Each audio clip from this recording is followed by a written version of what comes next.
সারা দেশে আজকে থেকে একযোগে এইচএসসি পরীক্ষা শুরু হয়েছে।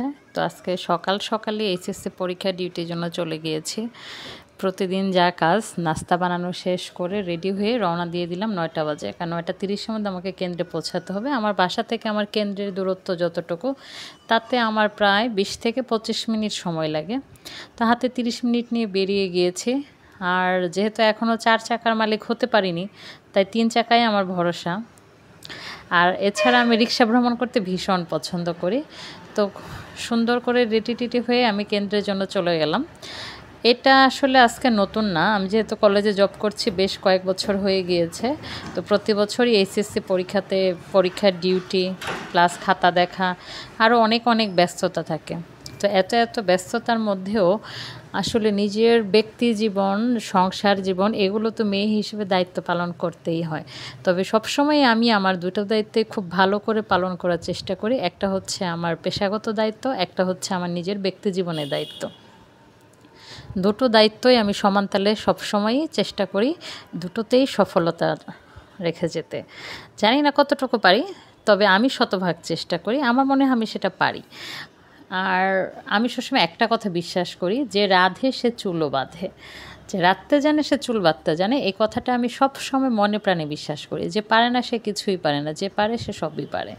তো সব দিকে সামলানোটাই আসলে একজন মানুষের, এটা একদম কি বলবো, শতভাগ যোগ্যতা। কারণ সব দিক সামাল দিতে না পারলে খুবই মুশকিল হয়ে যায়। সব দিক সামাল দিয়ে নিজের জীবনটাকে যদি সুন্দর সাজিয়ে গুছিয়ে নেওয়া যায়, তাহলে তো সেটাই অনেক ভালো, তাই না? আমার তো তাই মনে হয়। আপনারা নিশ্চয়ই ক্যাম্পাসটা বুঝতে পারছেন, এটা জাহাঙ্গীরনগর বিশ্ববিদ্যালয়। জাহাঙ্গীরনগর বিশ্ববিদ্যালয়ের ভেতরে শুধু বিশ্ববিদ্যালয় নয়, এখানে স্কুল, কলেজ এবং বিশ্ববিদ্যালয় তিনটি প্রতিষ্ঠানই একই এরিয়ার ভেতরে কাছাকাছি। তো আমার হচ্ছে জাহাঙ্গীরনগর কলেজে পরীক্ষা ডিউটি। যেহেতু আমার কলেজ এবং জাহাঙ্গীরনগর বিশ্ববিদ্যালয় কলেজ, দুটো কলেজ হচ্ছে পাশাপাশি এবং একই ইউনিয়নে অবস্থিত। তো সবসময় জানেন যে পরীক্ষার নিজ কেন্দ্রে না হয়ে সবসময় মানে কেন্দ্রগুলো অল্টারনেটিভ করে ডিউটি করতে হয়। তো নিজের কেন্দ্র ছেড়ে এখন হচ্ছে আরেকটা কেন্দ্রে যাচ্ছি। তো এই জায়গাটা আমার ভীষণ পছন্দ। আপনারা হয়তো আমার অনেক ব্লগেই দেখে থাকেন, কারণ আমি খুব এই জায়গাটাতে প্রচুর আড্ডা দিয়ে থাকি। অনেকেই হয়তো এই জায়গাটার সঙ্গে পরিচিত আছেন। তো আমি যখন রাস্তা দিয়ে যাচ্ছিলাম, রাস্তায় তো স্বাভাবিক, আমি যেহেতু সকাল ৯টা বাজে বের হয়েছি, ওই সময় তো অধিকাংশ শিক্ষার্থী এবং অভিভাবক, এরা বেশিরভাগ মানুষই হচ্ছে রাস্তায় ছিলেন। তো কম বেশি রাস্তায় যাদেরকেই দেখছি, সবসময় শুধুমাত্র সেই নিজের এইচএসসি পরীক্ষার সময়গুলো মনে পড়ে যায়। মানুষ না তার নিজের জীবনে সবচেয়ে বেশি পছন্দ করে কোন সময়টা জানেন? তার ছাত্র জীবন। আমিও এর ব্যতিক্রম নই। আমিও আমার ছাত্র জীবনটাকে ভীষণ ভালোবাসি, ভীষণ মিস করি। তো সেই স্টুডেন্ট লাইফের কথা আসলে মনে পড়ে গেল। আর স্বভাবত এসএসসি পরীক্ষাগুলো এরকম মৌসুমি হয়ে থাকে মে জুন মাসে। তো যাই হোক, মানে এই সময়গুলোতে আমার পরীক্ষাতে যেটা হয়েছে, আমার পরীক্ষাতে আমার মা আমাকে প্রতিদিন পরীক্ষার সময় নিয়ে যেতেন, নিয়ে আসতেন। আর মাঝে মাঝে যদি দেখা যেত যে মা একটু ব্যস্ত, কারণ আমার এইচএসসি পরীক্ষার সময় আমার ভাইটা খুব ছোট তখন, কারণ আমার ভাই আমার চেয়ে 10 বছরের ছোটো, ও তখন অনেক ছোট। তো ওকে রেখে যদি আম্মার কোনো সমস্যা থাকতো, তখন আমার বাবা আমাকে মোটরসাইকেলে করে পরীক্ষার হলে নিয়ে যেতেন। পরীক্ষার হলে নিয়ে যেতেন, আবার পরীক্ষা শেষ করে বের হয়ে দেখতাম যে কলেজের গেটে আমার বাবা মোটরসাইকেল নেওয়ার জন্য দাঁড়িয়ে আছেন। আসলে কি, প্রত্যেকটা শিক্ষার্থী তার বাবা মায়ের অবদান, মানে এটা কি বলবো, অনেক বেশি। এই ঝড় বৃষ্টি রোদ সমস্ত কিছু মাথায় করে নিয়ে বাবা মা এই সন্তানের জন্য শ্রম দিয়ে যাচ্ছে। সন্তানরা যদি সেটা বুঝতে না পারে, তাহলে সেটা ভীষণ দুঃখজনক একটা ব্যাপার। তো অনেক ছেলে মেয়েকেই দেখছিলাম রাস্তাতে, ওদের বাবা কিংবা মায়ের সঙ্গে বেশিরভাগ ছেলে মেয়ে। আর বাবারা যেহেতু কর্মব্যস্ত থাকেন, আর আজকে বৃহস্পতিবার, অনেক বাবারই অফিস আছেন, তাই বেশিরভাগই দেখেছি কেন্দ্রে মায়েদেরকে। অনেক মা ছিলেন কেন্দ্রে ছেলে মেয়েদের সঙ্গে, বেশিরভাগই মায়েরা ছিলেন। তো আমার পরীক্ষার সময় আমার মাই বেশি যেতেন, আমার বাবাও যেতেন। পরীক্ষাতে ধরেন হচ্ছে 12 থেকে 13 দিন যাওয়া লাগতো, সেইখানে হচ্ছে বাবা যেতেন হয়তো 2 থেকে 3 দিন, আর বাকি দিন হচ্ছে মাই নিয়ে যেতেন। তো এটাই হয়ে থাকে সব ছেলে মেয়ের সঙ্গেতে, কারণ ছেলে মেয়ে পরীক্ষার সময় বাবা মা একা ছাড়ে না। স্কুল কলেজে হয়তো একা ছাড়লেও কিন্তু পরীক্ষার সময় বাবা মা কখনো একা ছাড়ে না, কারণ ছেলে মেয়েদের একটা ভেতরে একটা টেনশন কাজ করে। তো আমি সবসময় যেটা করি, আমি একটু কড়া ম্যাডাম, কিন্তু অ্যাটলিস্ট পরীক্ষার সময় আমি ছেলে মেয়েদেরকে একটু সাহস দেওয়ার চেষ্টা করি, যে একটু সাহস পেলে ছেলে মেয়েরা অনেক ভালো করতে পারে, ওদের ভেতরে ভরসার জায়গাটা তৈরি হয়। তো প্রচুর পরিমাণে ভিড় ছিল কেন্দ্রের বাইরে। তো আমি রিক্সা নিয়ে যাচ্ছি, আমি সোজা গেটে নেমে আমি ক্যাম্পাসে চলে গিয়েছি। ভেতরে ভিডিওগুলো আপনাদের সাথে শেয়ার করছি না, তবে আজকে আবহাওয়ার পার্থক্যটা দেখাচ্ছি। আমি যখন সকালে গিয়েছি সকাল 9টা থেকে 9:30টার মধ্যে, তখন কিন্তু আবহাওয়া একদম স্বাভাবিক ছিল, রোদ নেই বৃষ্টি নেই, একদম পারফেক্ট একটা ওয়েদার।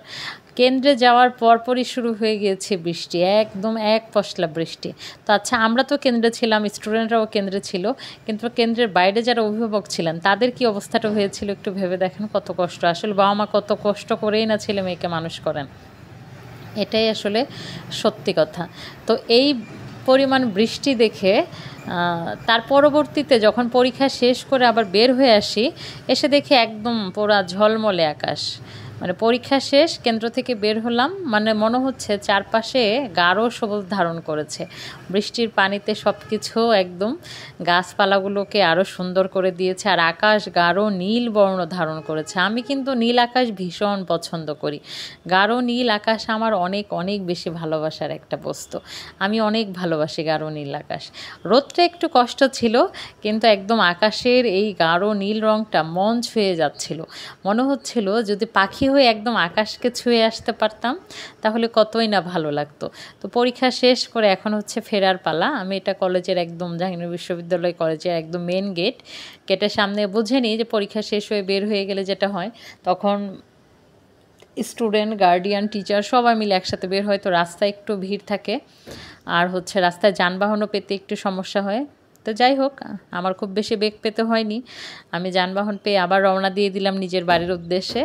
তো এটা হচ্ছে আমার বাসায় ফেরার সময় আশেপাশের রাস্তাগুলো আসলে, মানে চারদিক দেখেন, একে তো হচ্ছে গাছগুলো ছিল গাঢ় সবুজ, আর আকাশটা একেবারে নীল, কী যে চমৎকার। এই যে স্টুডেন্টরা অনেকেই রাস্তায় দাঁড়িয়ে আছে, তো আমি তো রওনা দিয়ে দিলাম, আমি রওনা হয়ে গিয়েছি এখন বাড়ির উদ্দেশ্যে।